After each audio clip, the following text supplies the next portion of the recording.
अधिका हेले कहीं समस्त गोड़ समान नुह तले बसवा आंठू मोड़ी बसवा बहुत कष्टकर अटे किंतु प्रभु दया प्रभु दास आज सका कहते 550 चेयर अणा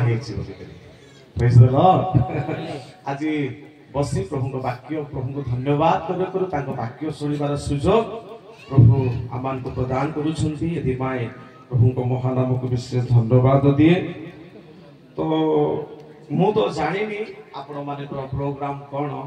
किंतु गत काली ठारू दान संग्रह हो ना कौन मु जानी तो प्रभु दासन को बोधे प्रोग्राम नथिबो सेटा जो सुंदर दुईटा बही कहूले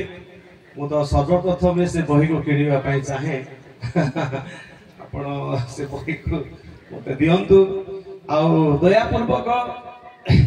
यह बहुमूल्य प्रभुंकर वाक्य प्रभु दास लिखिं आम संभवतः जो मान अर्थ अच्छी बहुत कम पैसा 70 टंका बोले किणवा निहाती दरकार से समस्ते जिते पार्टी जो मान अच्छी किणी दियंतु।